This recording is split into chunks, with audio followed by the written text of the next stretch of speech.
ខ្ញុំគិតថាបងប្អូនខ្មែរអ្នកណាគេក៏ធ្លាប់មើលល្ខោនស្រមោលស្បែកធំដែរមែនអត់ល្ខោនស្រមោលស្បែកធំគឺរាល់ពេលសម្ដែងគេត្រូវមានផ្ទាំងសំពត់សធំមួយនិងផ្ទាំងស្បែកដែលដាប់ឆ្លាក់ក្បូរក្បាច់រចនាចេញជារឿងមួយអីចឹងទៅជាពិសេសត្រូវមានការដុតបំពក់ភ្លើងដោយប្រើអុសក៏ប្រើលលាដងដើម្បីឲ្យពន្លឺរបស់ភ្នក់ភ្លើងហ្នឹងចាំងជះនៅស្បែកដែលបានដាប់រចនាចេញហើយណាឡើងទៅជាស្រមោលនៅលើផ្ទាំងសំពត់សហ្នឹងស្របមកនៅពេលដែលមើលល្ខោនស្រមោលស្បែកធំអ្នកទស្សនាត្រូវអង្គុយពីមុខផ្ទាំងសំពត់សហើយអ្នកសម្ដែងគឺគេកាន់ផ្អឹបជាមួយនឹងផ្ទាំងសំពត់សហ្នឹងហើយដុតភ្លើងពីក្រោយដើម្បីឲ្យវាចាំងពលឺស្រមោលនឹងចូលទៅដូចពាក្យប្រៀបធៀបដែលគេនិយាយថាមិនមែនគ្រប់ទៀនទាំងអស់សុទ្ធតែអាចដុតបំភ្លឺនៅកន្លែងទីវាលដែលបើកចំហនោះទេពន្លឺខ្លះចាំងពីក្រោយវាំងននមកវាធ្វើឲ្យស្រមោលធំស្អាតហើយមើលបានឆ្ងាយជាងនៅពេលដែលយើងដាក់វានៅខាងមុខហើយខ្ញុំចង់ទាញរឿងនឹងមកប្រៀបធៀបនៅក្នុងទង្វើរបស់មនុស្សយើងវិញរាល់ការជួយមិនចាំបាច់តតែស្រែកប្រាប់គេថាខ្ញុំជួយឬក៏មិនចាំបាច់ដល់ថ្នាក់បង្ហាញជាសាធារណៈទៅហៅថាជួយនោះទេក្នុងវីដេអូនេះខ្ញុំចង់និយាយអំពីរឿងប្រជាពលរដ្ឋខ្មែរយើងមួយចំនួនដែលគា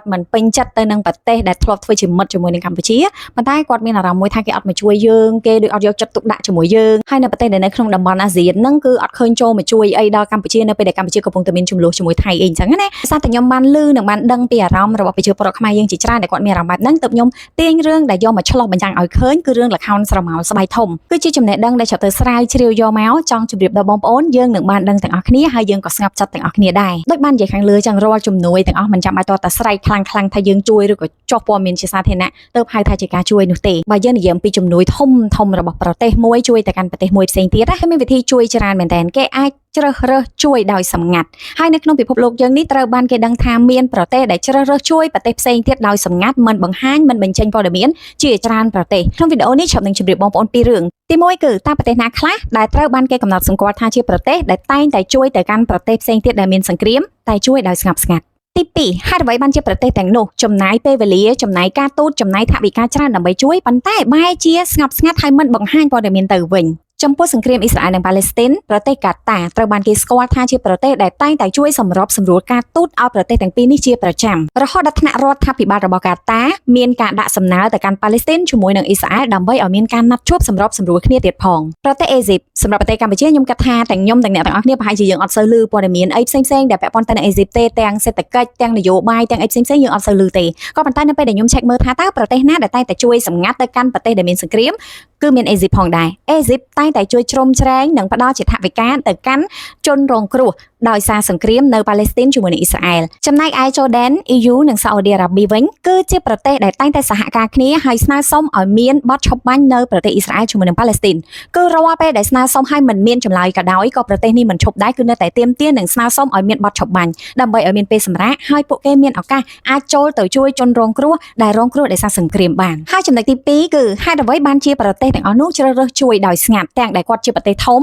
គាត់អាចបើកចំហថាគាត់ជួយប្រទេសណាបានហេតុអីក៏គាត់ត្រូវជួយដោយស្ងាត់ទៅវិញក៏មានហេតុផលច្រើនគួរសមដែរដែលធ្វើឲ្យប្រទេសទាំងនោះសម្រេចចិត្តបែបនេះហេតុផលនយោបាយក្នុងនិងក្រៅប្រទេសនៅក្នុងប្រទេសនីមួយៗតែងតែមានអ្នកស្របនិងអ្នកប្រឆាំងនៅពេលដែលអ្នកណាហ៊ានចេញមុខទៅជួយប្រទេសមួយផ្សេងទៀតជួនកាលអ្នកនយោបាយដែលប្រឆាំងនៅក្នុងប្រទេសខ្លួនឯងបែរជាវាយគ្នាឯងនៅក្នុងប្រទេសក៏ថាបានដែរក៏អាចជះផលអាក្រក់ដល់ទំនាក់ទំនងការទូតជាមួយនឹងប្រទេសផ្សេងទៀតហេតុផលសុវត្ថិភាពការបើកបង្ហាញជាសាធារណៈថាប្រទេសមួយទៅគ្រប់គ្រងភាគីណាមួយនៅក្នុងចំនួននោះមិនថាការគ្រប់គ្រងដោយថវិកាជំនួយយោធាឬក៏សភាវុធទេប្រទេសដែលជាម្ចាស់ជំនួយនឹងអាចប្រឈមនឹងហានិភ័យពីព្រោះបើសិនជាគាត់កាន់ជើងភាគីខាងក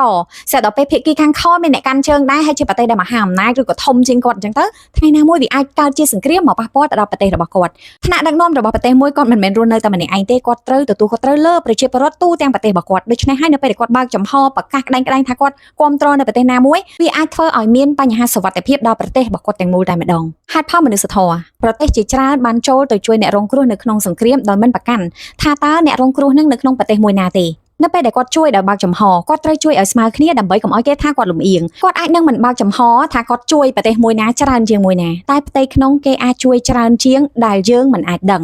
ងនិងហេតុផលចុងក្រោយគឺឥទ្ធិពលយុទ្ធសាស្ត្រប្រទេសនីមួយៗមានយុទ្ធសាស្ត្ររៀងៗខ្លួនគេប្រទេសជាច្រើននៅលើโลกនេះនៅពេលដែលសម្រេចចិត្តថាជួយប្រទេសណាមួយនៅក្នុងពេលដែលប្រទេសនឹងកំពុងតែមានសង្គ្រាមឬក៏មានជម្លោះជាមួយប្រទេសមួយផ្សេងទៀតណាគេប្រើយុទ្ធសាស្ត្រជំនួយបែបស្ងាត់បង្កើតឆន្ទៈនិងទំនាក់ទំនងបានយូរអង្វែងហើយមិនប៉ះពាល់ដល់ភាគីម្ខាងទៀត ខ្ញុំជឿថាមានបងប្អូនជាច្រើនគាត់បានគិតឃើញចំណុចហ្នឹងហើយគាត់ដឹងហើយថារឿងក៏វាអញ្ចឹងក៏ប៉ុន្តែអ្វីដែលខ្ញុំបាននិយាយទៅនេះគឺខ្ញុំគ្រាន់តែចង់លើកជាអំណាងនិងស្វែងរកព័ត៌មានដើម្បីមកអះអាងជូនដល់ប្រជាពលរដ្ឋខ្មែរយើងឬក៏បងប្អូនពូមីងអ៊ំដែលគាត់មិនទាន់ស្ងប់ចិត្តហើយគាត់រកមិនឃើញនៅហេតុផលថាបើសិនជាគេជួយយើងមែនហេតុអីក៏គេមិនបង្ហាញឬក៏គេអត់ជួយយើងទេគេលាក់ទេដឹងក្រៅពីស្ដាប់អ្វីដែលខ្ញុំនិយាយហើយខ្ញុំជឿថាបងប្អូនច្បាស់ជាយល់មេដឹកនាំរបស់ប្រទេសមួយគាត់មិនបានរស់នៅតែម្នាក់ឯងឬរស់នៅតែមួយគ្រួសាររបស់គាត់ទេគាត់គឺត្រូវមានទំនួលខុសត្រូវទៅលើប្រជាជនទូទាំងប្រទេសហើយការជួយដែលប្រទេសផ្សេងៗអាចចេញព័ត៌មានបានហើយចេញច្រើនបំផុតដែលអាចធ្វើទៅបាននោះគឺការជួយផ្នែកសេដ្ឋកិច្ចឧទាហរណ៍ដូចជាប្រទេសដែលមានសេដ្ឋកិច្ចធំគាត់ទៅដាក់វិនិយោគទុននៅប្រទេសដែលមានសេដ្ឋកិច្ចតូចធ្វើឲ្យប្រទេសរបស់គាត់ក៏រីកចម្រើនប្រទេសដែលមានសេដ្ឋកិច្ចតូចក៏មានដំណើរការសេដ្ឋកិច្ចល្អអញ្ចឹងទៅចាំន័យថាហ្នឹងគឺជាការជួយដ៏ល្អមួយដែលគេចង់ឲ្យចេញព័ត៌មាន